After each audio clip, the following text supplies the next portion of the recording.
Dando sequência ao evento, teremos agora o primeiro painel, cujo tema é Acordo Coletivo Especial do ABC.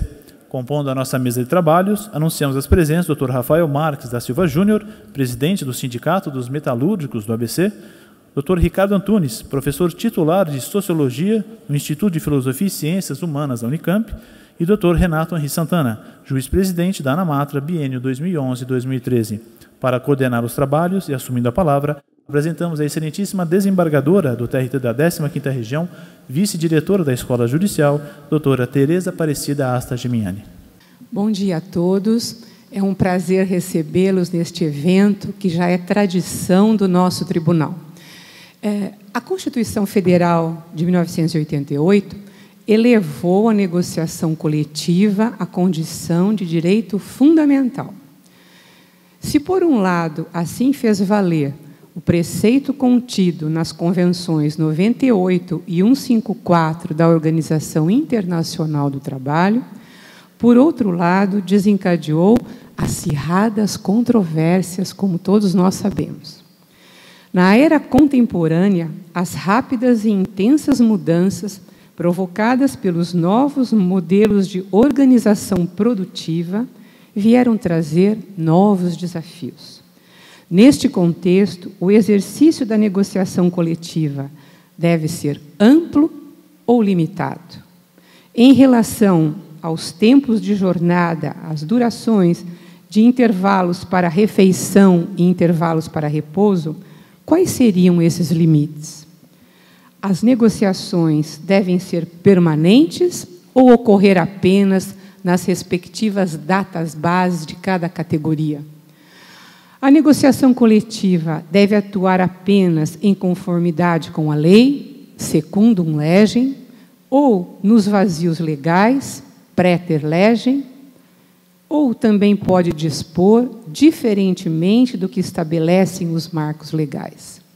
Neste caso, abriria as portas para a precarização ou viria permitir a construção de um novo direito, abrindo outras vias jurídicas para compatibilizar um marco normativo com a realidade fática, cada vez mais complexa, cambiante e plural dos nossos dias.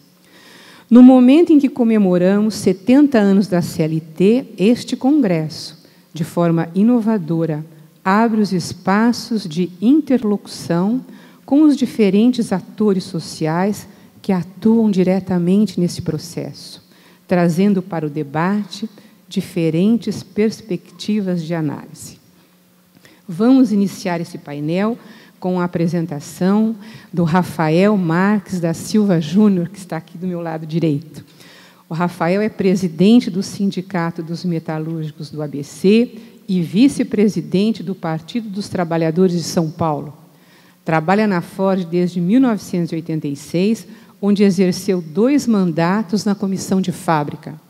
De 1999 a 2005, foi sucessivamente diretor de base, membro do Conselho da Executiva e secretário-geral do sindicato, cargo que ocupou de 2005 a 2008. Eleito presidente da Agência de Desenvolvimento Econômico do Grande ABC, biênio 2013-2015. O Rafael vai nos brindar com suas apreciações sobre um novo modelo de negociação coletiva. Com a palavra, o Rafael. Bom dia às companheiras, companheiros, os amigos aqui da mesa. Cumprimentar o doutor Flávio Alegrete de Campos, que é o presidente aqui do tribunal. Cumprimentar o doutor Ricardo Antunes, um dos palestrantes, a doutora Tereza Asta e o doutor Renato Santana, que fazem parte aqui dessa mesa. É um prazer estar aqui, agradecer o convite do 13º Congresso Nacional. Esse não me persegue, esse 13 me persegue, até no Congresso aqui tem esse número, eu acho que vai dar sorte, pelo menos para convencer algumas pessoas aqui da nossa proposta. Muito oportuno a gente vir aqui dialogar com vocês uma proposta que o sindicato vem trabalhando. Evidentemente que não é uma proposta definitiva, mas é uma proposta que eu vejo que abre o debate um pedaço, né, dessa legislação trabalhista do Brasil, mas muito focado no modelo sindical brasileiro. Para contextualizar, a gente teve uma participação muito forte, muito intensa, muito esperançosa, quando o presidente Lula ganhou a eleição, instituiu o Fórum Nacional do Trabalho, e, naquele período, todas as grandes teses das centrais sindicais, especialmente a que nós participamos, que é a CUT, foram apresentadas nesse palco de debates importantes que aconteceram no Brasil entre 2003 e 2004, infelizmente inesgotado. Aliás, longe de estar esgotado, né, o debate para repensar o modelo sindical brasileiro. Ficamos com a legalização das centrais sindicais, o imediato, né, repasse para as centrais sindicais ao serem legalizadas num pedaço do imposto sindical e uma previsão de futuro de estabelecer os passos para o fim do imposto sindical como instrumento de fomento para as entidades sindicais e estabelecer um novo modelo baseado nas taxas negociais que nós praticamos no ABC, muitos sindicatos praticam, e que é, de fato, o sistema de fomento mais adequado, que é o sindicato dando resultado ao seu filiado, através das negociações econômicas que pratica, e cobrando parte desse benefício dos trabalhadores, que, no nosso caso, defendemos que sejam os não associados, que se beneficiam do fruto da negociação que o sindicato faz, ou da luta que o sindicato faz, mas não contribuem mensalmente com esse mesmo sindicato. Então, o Fórum Nacional do Trabalho, longe de estar esgotado, e uma agenda no Brasil, que é uma agenda que, por exemplo, está acontecendo hoje, o Brasil está pulsando, efervescendo com as jovens, população, classe média, periferia, cobrando por qualidade de serviços públicos, cobrando por mais direitos, cobrando por aceleração de políticas públicas que traduzam em retorno ao que a sociedade vem se esforçando arduamente pelo trabalho, pagando imposto e querendo retorno, mas, fundamentalmente, se trata de você exercer democracia. E isso é muito fundamental. E essas mobilizações que hoje a gente assiste no Brasil nos dá, pelo menos a nossa entidade está fazendo isso, um bom balanço organizativo desse processo que está acontecendo no Brasil. Porque dá um misto, no nosso caso, um pouco de vergonha, um pouco de até inveja dessa capacidade de mobilização como está acontecendo, e um pouco também de estômago embrulhado, porque a gente não fez ainda nada, mas vamos fazer. Tem uma pauta das centrais sindicais como governo brasileiro, tem uma série de agendas aí para o segundo semestre, as campanhas salariais. Então, é um momento oportuno, inclusive, das entidades, todas elas, de qualquer matriz, fazer um balanço organizativo, porque não percebeu esse clamor, porque não percebeu que o Brasil estava querendo mais. Isso é importante para nós. Eu acho que a nossa proposta de organização do local de trabalho, ela dialoga bem com essa necessidade de ampliar a democracia no Brasil. Aliás, a democracia no Brasil é uma democracia que vem se consolidando, mas ela não pode se dar apenas de 2 em 2 anos, comparecendo nas eleições, votando e obedecendo ou aceitando o resultado das urnas. A gente percebe que essas mobilizações, por exemplo, questionam alguns resultados das urnas, ou não da pessoa em si, mas, enfim, do que está representado como ação a posterior das eleições, e um questionamento bastante importante das instituições e da certa minoridade que está se dando na hora de fazer política. Você percebe temas menores sendo mais importantes do que a grande agenda, a grande política, que é o que está se aparecendo no cenário das mobilizações do Brasil. Então, a nossa proposta, de acordo com o coletivo especial, ela parte do pressuposto que a democracia no local de trabalho, nas empresas, ela não existe, né? O ambiente de trabalho é um ambiente dominado pelo patrão, pelos seus executivos, com muita pouca margem de manifestação dos empregados, se não for de maneira organizada. O nosso sindicato, desde os anos 80, desde as grandes lutas pela democratização do Brasil, ele imediatamente lançou mão que era fundamental a gente exercer o direito de representação sindical no local de trabalho. E a primeira grande investida nesse processo foram as comissões de fábrica dos anos 80, que foram um bom momento. A primeira comissão de fábrica instituída na luta e depois negociado pelo sindicato foi na Ford, em 1981, uma comissão provisória, e depois, em 82, uma comissão definitiva, eleita, com representantes, com tempo livre de representação, com estabilidade no emprego, com um estatuto que regulava toda a abrangência do que podia ou não podia tratar. E esse modelo ele foi o modelo principal da ação do sindicato nos anos 80. Nós chegamos no ABC, aí não foi só na nossa base, no ABC, a ter 59 empresas representadas por esse modelo de representação sindical, e as comissões de fábrica não representam só o associado do sindicato, é uma representação geral, sócios e não sócios. Isso cresceu nesse período, fortemente, e depois, anos 90, um refluxo importante, tanto na indústria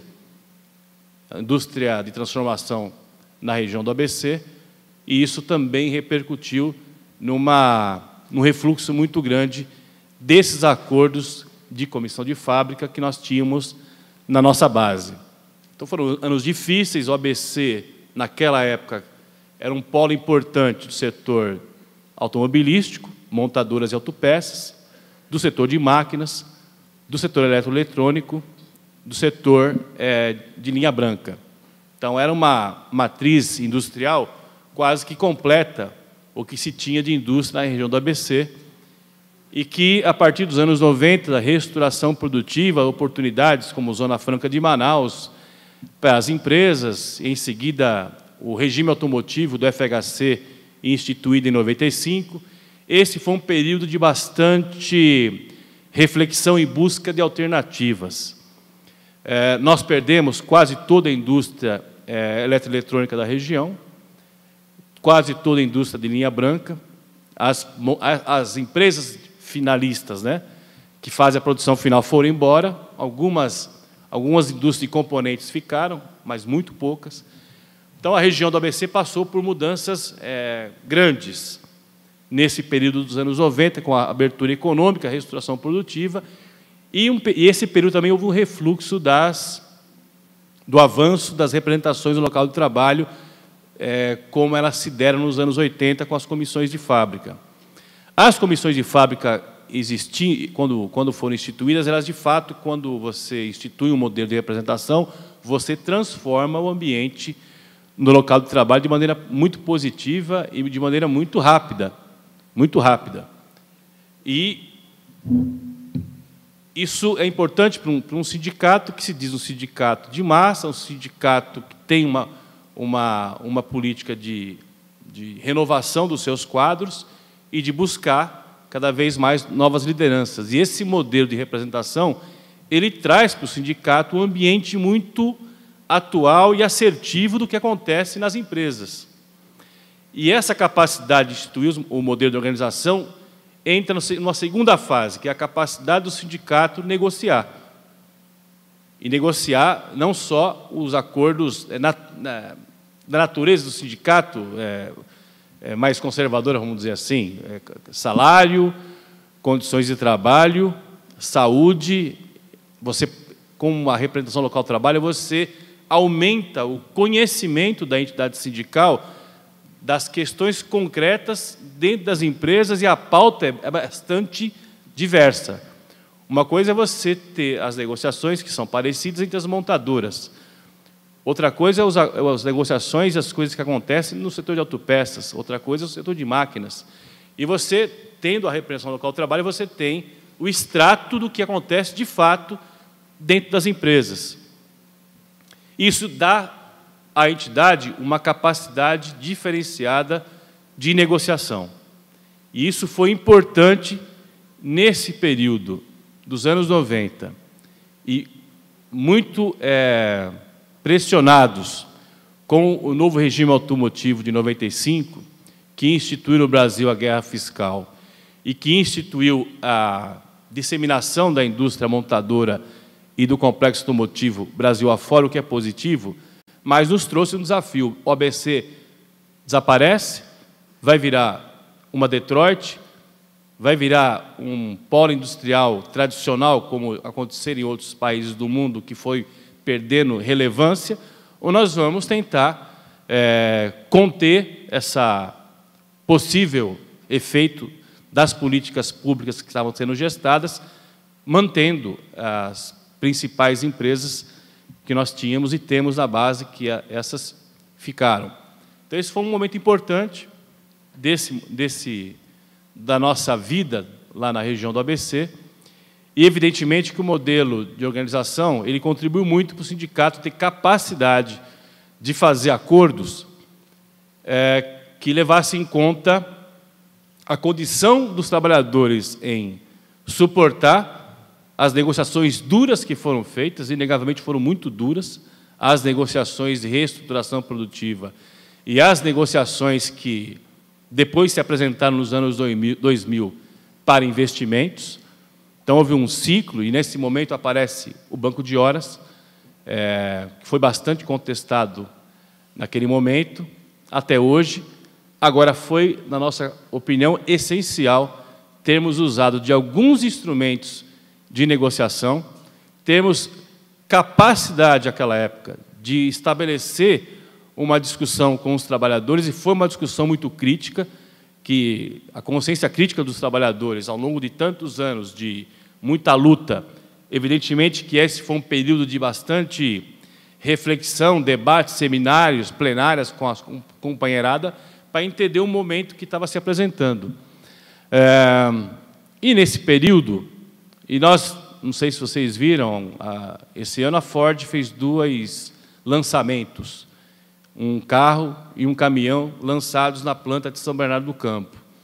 A Ford era uma das empresas que todos os analistas do setor automotivo davam como certo a sua saída de São Bernardo do Campo, dava como certo.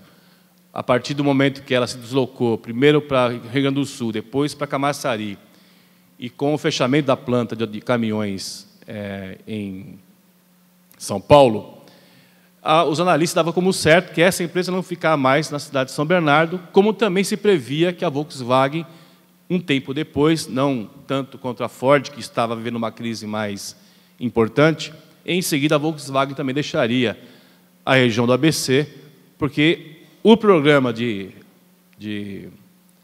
do regime automotivo ofereceu condições muito vantajosas para as empresas que quiseram se instalar aqui ou que quiseram se deslocar dos seus locais originais. Então, foi um momento importante desse nosso período, e nós, em 99, com um refluxo grande nas pequenas empresas, porque as 59 comissões de fábrica, nós temos 5 montadoras. Então, as demais 54 comissões de fábrica que nós tivemos nos anos 80 foram nas pequenas e médias empresas. E foi aí o grande refluxo desse tipo de representação. Quando nós instituímos, em 99, os comitês sindicais de empresa, nós tínhamos 12 comissões de fábrica na nossa base. Das 59 que atingimos, nós tínhamos 12 comissões de fábrica. E resolvemos instituir um novo modelo, reformar o Estatuto do Sindicato, democratizar o Estatuto do Sindicato, para que ele prevesse a instauração de um modelo de representação sindical dentro das empresas, previsto pelo Estatuto do Sindicato e não mais por acordo entre sindicato e empresa. Então, o Estatuto do Sindicato, reformado, estabelece o modelo de representação do sindicato e implanta nas empresas. Isso foi feito em 1999 e deu certo. São 14 anos que esse modelo existe. Nós chegamos, no mandato passado, a ter 100 empresas representadas por esse modelo de comitês sindicais de empresa, onde o sindicato, numa assembleia eleitoral que inaugura o processo eleitoral do sindicato, escolhe as empresas em que vai adotar o regime de comitês sindicais de empresa. A base, se numa empresa não está previsto pela diretoria a instauração de um comitê por abaixo-assinado de 50% dos sócios mais um, pode apresentar na Assembleia Eleitoral a demanda de, naquela empresa que a diretoria não previu, se instalar um comitê sindical, e isso já aconteceu na nossa experiência, e você instituir um modelo sindical a partir do Estatuto do Sindicato, livre, autônomo e, evidentemente, conflitivo. Você não instala um comitê sindical de empresa, você analisa todas as circunstâncias, porque, evidentemente, você não chega para o patrão e fala, agora você vai ter o sindicato aqui dentro, ele vai gostar. 90% dos casos, houve conflito ao instalar, onde não existia o patrão estava acostumado com esse tipo de representação no local de trabalho, mas tivemos bastante êxito. Quase todas as iniciativas que o sindicato fez, as empresas em que escolheu, porque achava que tinha correlação de força suficiente para instaurar o comitê sindical e mantê-lo, nós tivemos sucesso. Em algumas empresas, a gente analisou que tinha condições, instalamos, o conflito foi grande e nós perdemos a representação. Então, isso aconteceu, é uma fatia menor, mas aconteceu. Então, o modelo veio crescendo, é um modelo que também recolocou a capacidade do sindicato em enfrentar as demandas atuais. E nós, agora, aí voltando para o Fórum Nacional do Trabalho, esse modelo nós achamos, esse modelo pode ser uma contribuição importante para um sopro de novidade para o modelo sindical brasileiro. Um sopro de novidade. O modelo sindical brasileiro, ele tem muito mérito. Ele tem muito mérito. Entre eles, ter criado um presidente da República, né? Um trabalhador, se organizou, foi à luta, presidiu o sindicato e virou presidente da República. Então, tem muito mérito. E tantas outras lideranças de trabalhadores que também, ao longo do seu processo, são pessoas importantes, tanto do âmbito sindical como no âmbito político e partidário. Agora, eu acho que o modelo ele vem perdendo força no Brasil. Né, Célia? 20 mil sindicatos. Eu não acho que esses 20 mil sindicatos aproximam o sindicato da base. Eu acho que não. Em alguns casos, sim, mas na maioria dos casos, não. E o Brasil tem essa característica de ter um sistema político muito pulverizado. E eu compreendo como as entidades sindicais, como parte de um sistema político, então é muito pulverizado. Eu acho que os trabalhadores perdem força. Os rodoviários de São Paulo, que era um imenso sindicato, a cada disputa que se tem naquele sindicato, se cria um sindicato novo na base, né? Hoje, eu diria que aquele sindicato de rodoviários dos anos 80, hoje está diluído em 6, 7 sindicatos. Eu não sei quanto isso beneficiou os trabalhadores ligados ao sistema de transporte no estado, na cidade e na região metropolitana de São Paulo. Então, essa pulverização, eu acho que é um problema do sistema brasileiro. O Brasil tem 31 partidos políticos. Eu acho que é um dos países que mais partidos políticos tem. E sempre precisando criar mais. Parece que os 31 partidos não dão conta de todas as matrizes ideológicas da sociedade brasileira. E deveriam dar, e certamente dão. Porque você tem da extrema esquerda à extrema direita, que não se anuncia, mas tem. E todas as outras questões, ambiental, rural, seja rural, do agronegócio, enfim. Então, há uma tendência no Brasil de pulverização que eu acho que é negativa. E, logicamente, que o nosso modelo, que a gente apresenta de acordo coletivo especial, não é que dá conta disso, mas ele tem condições de melhorar a entidade sindical. E melhora a entidade sindical a partir do momento que você não tem mais uma diretoria de 7, de 11, de 15, de 30 membros, muitos que não têm mais vínculo empregatício, que esse é também um problema que a gente avalia do modelo atual. Esse modelo nosso, ele obriga que, que no momento sou presidente do sindicato, para eu ser presidente, eu tenho que ganhar a eleição na Ford. E o primeiro processo eleitoral do sindicato é a eleição em primeiro turno das chapas nas fábricas. Então, você pode ter uma disputa na sua fábrica e perder a eleição. E deixar de estar na direção geral do sindicato, a depender do resultado que você tem na sua fábrica. Então, todo mundo é obrigado a montar a chapa na sua fábrica e fazer o processo eleitoral em primeiro turno em todas as empresas. As eleições são abertas, o sistema é por chapa, e você pode ter 1, 2, 3 chapas. E há proporcionalidade. Então, as chapas que tiverem 1/3 do voto têm assento na representação.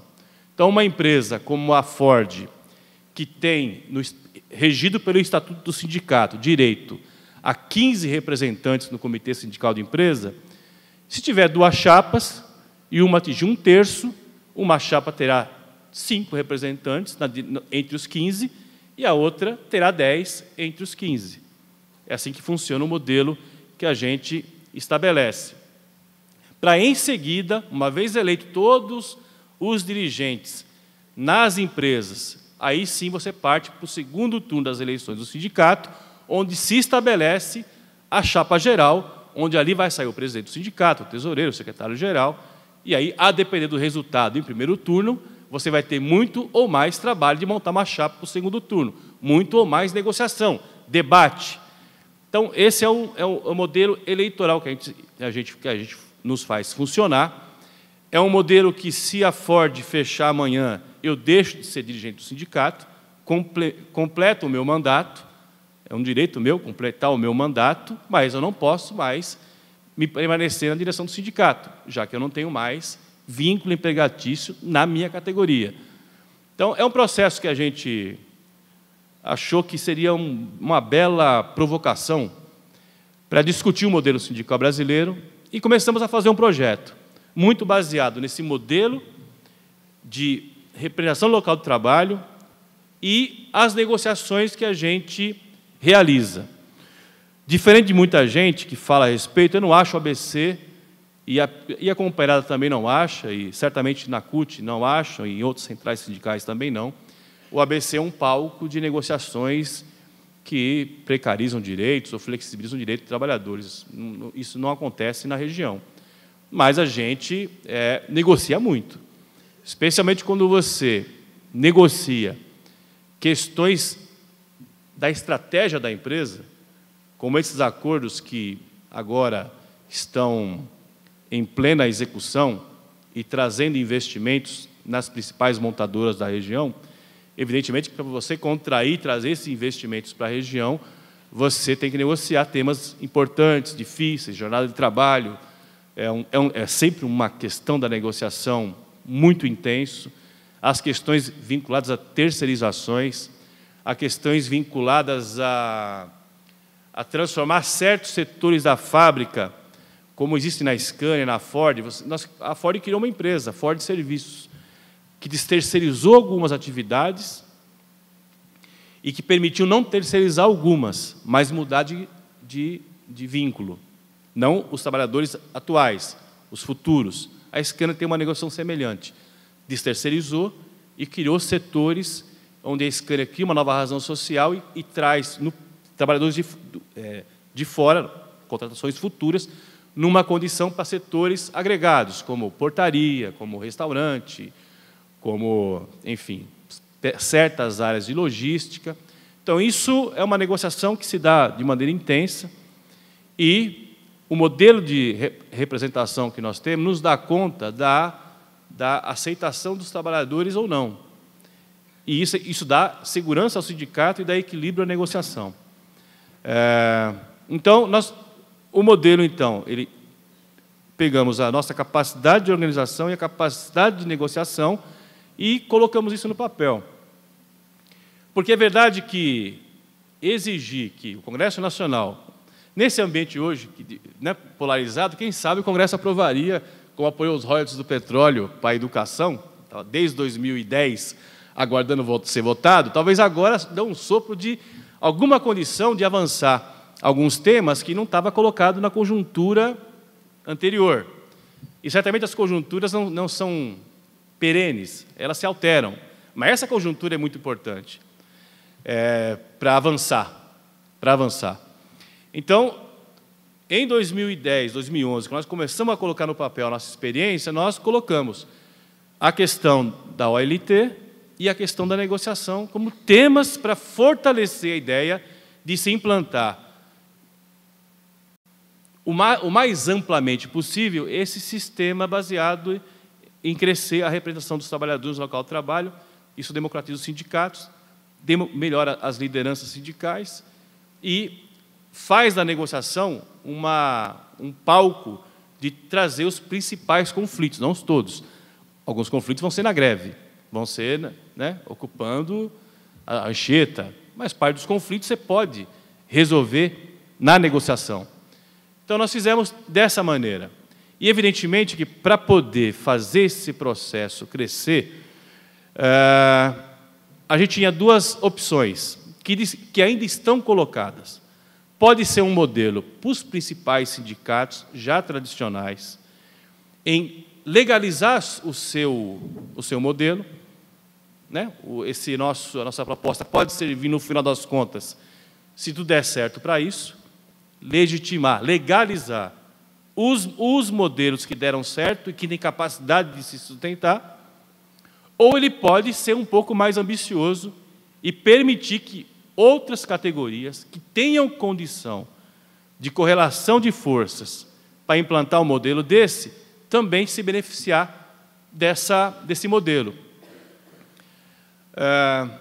Então, as duas questões estão em curso. Eu acho que a legalização do nosso modelo é importante. Nós já tivemos dirigentes demitidos, e já tivemos decisões nos tribunais favoráveis, reconhecendo o Estatuto do Sindicato como legítimo, e já tivemos decisões desfavoráveis.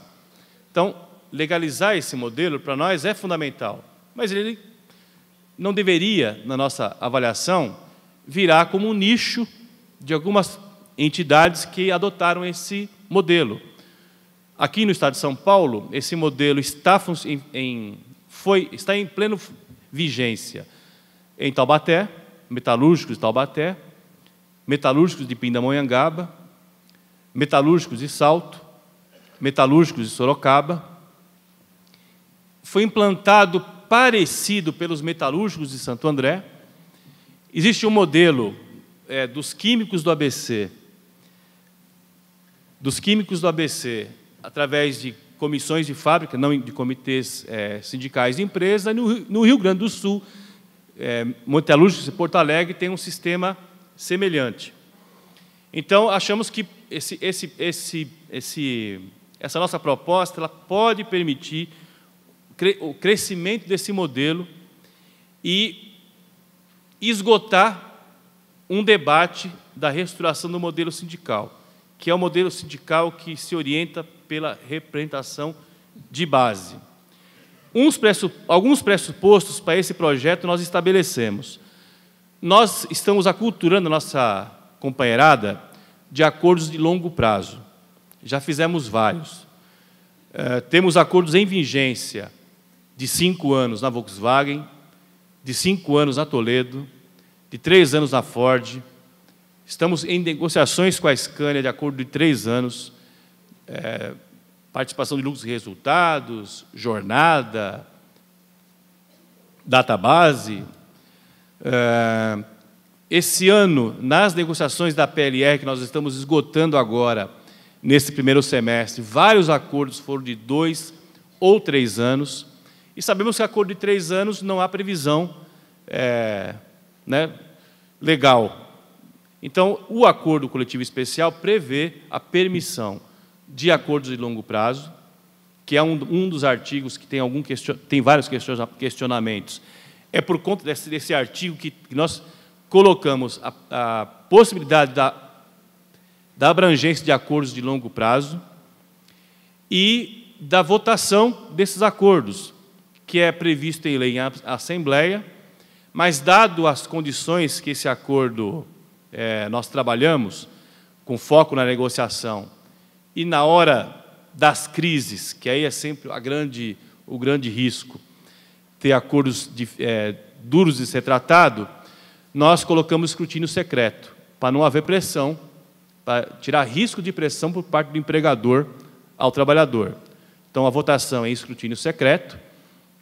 A aprovação da tal proposta só validada se 60% dos empregados aprovarem a tal proposta, e só pode ter direito a celebrar esses acordos de propósito específico, que é o que se trata do acordo coletivo especial, empresas em que o sindicato tem que ter mais que 50% de sindicalização naquela empresa.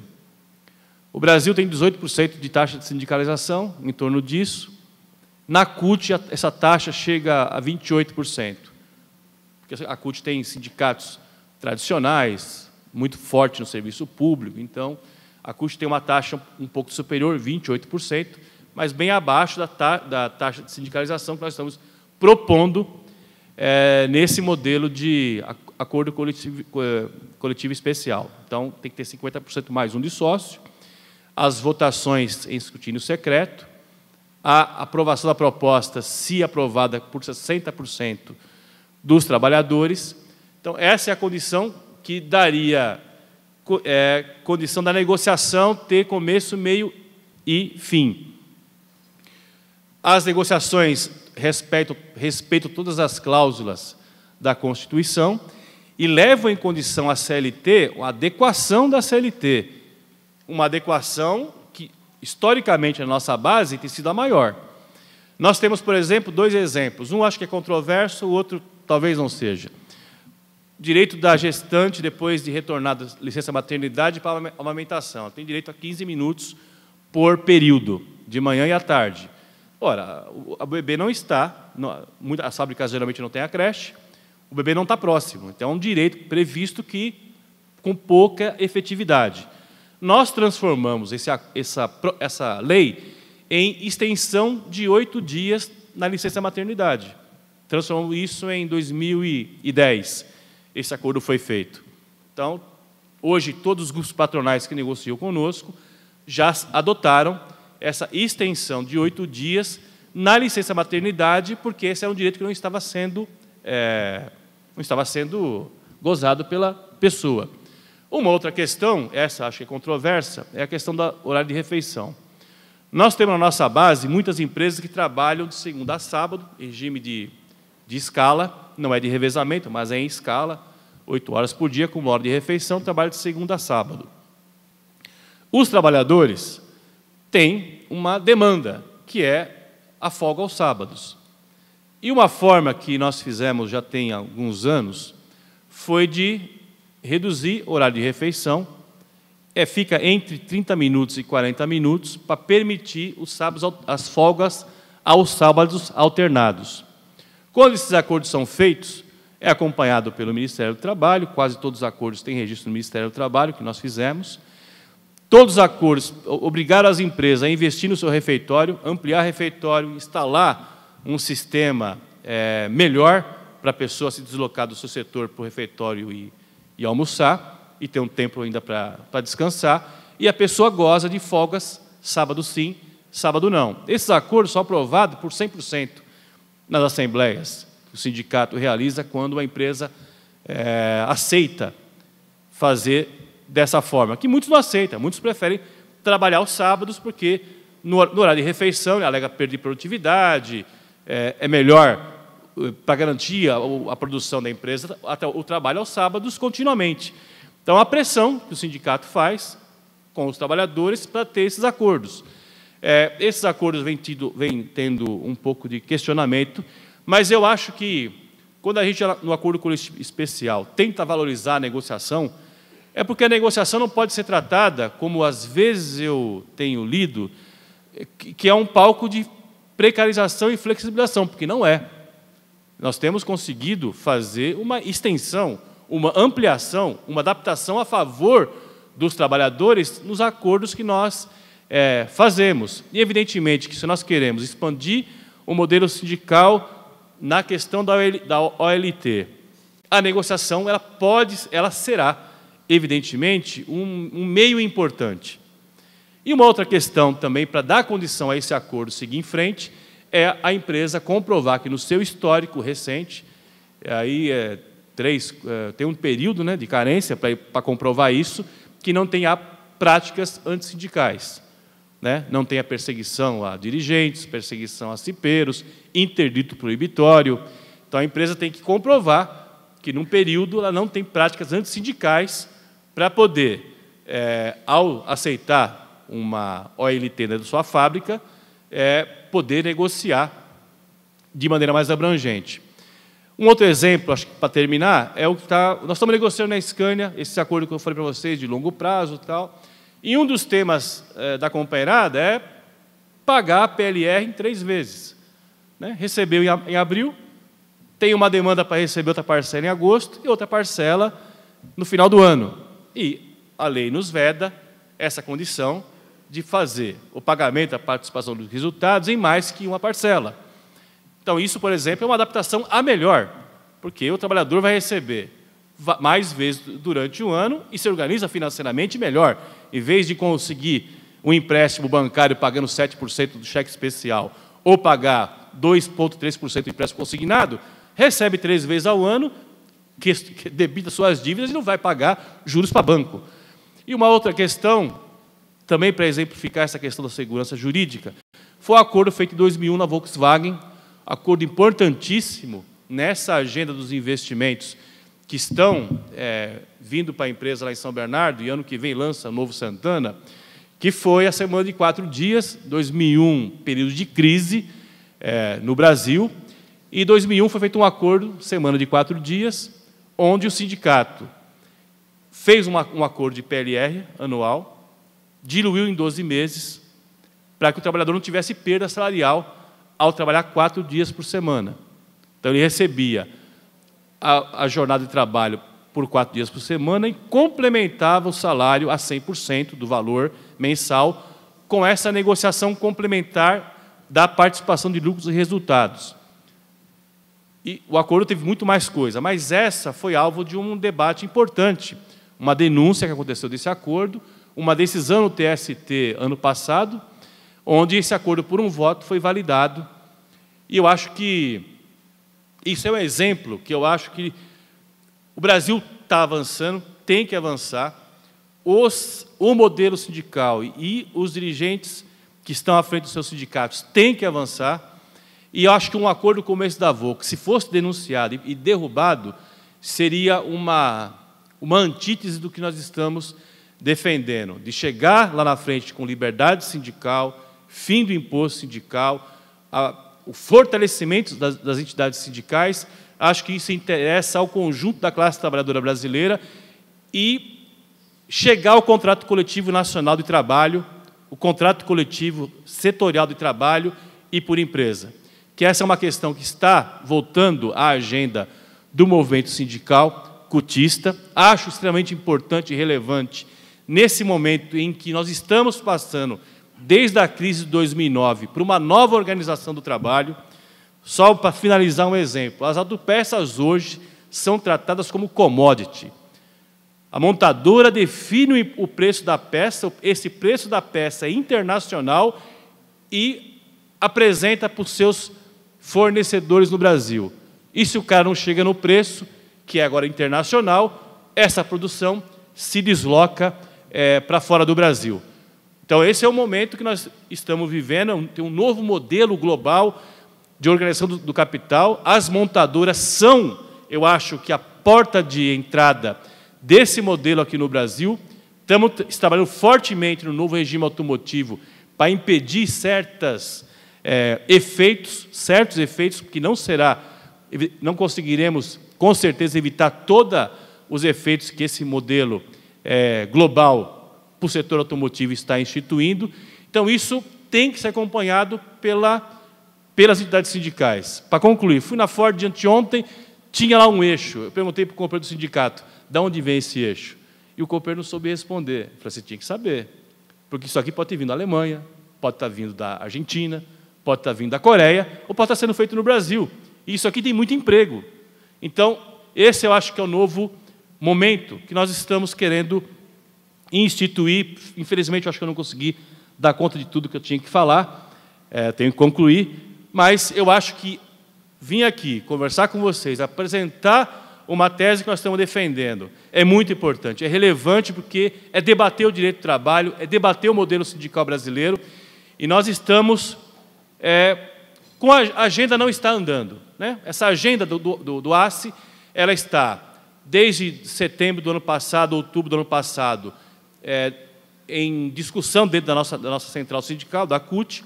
Então, de setembro para cá, outubro para cá, não existe uma agenda pública organizada, porque nós queremos ampliar o debate com todo mundo que lida com essa questão, com as demais centrais sindicais, que esse modelo, se instituído, só pode dar certo se ela fizer parte da estratégia de todas as centrais sindicais para regular e participar, inclusive, de qualquer mal feito que, em qualquer modelo que você institui, pode acontecer. Então, desculpe me excedi um pouquinho, mas cumprimentar a todos e obrigado pelo convite.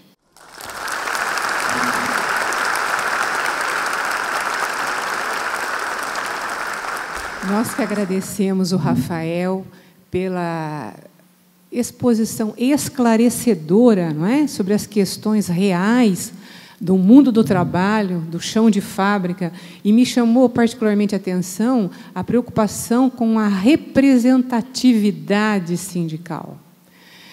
E outro ponto que chamou a atenção é a preocupação em ouvir a base. Porque, muitas vezes, Rafael, a percepção que nós temos é que há uma cúpula e que há uma base dissociada da cúpula, sabe?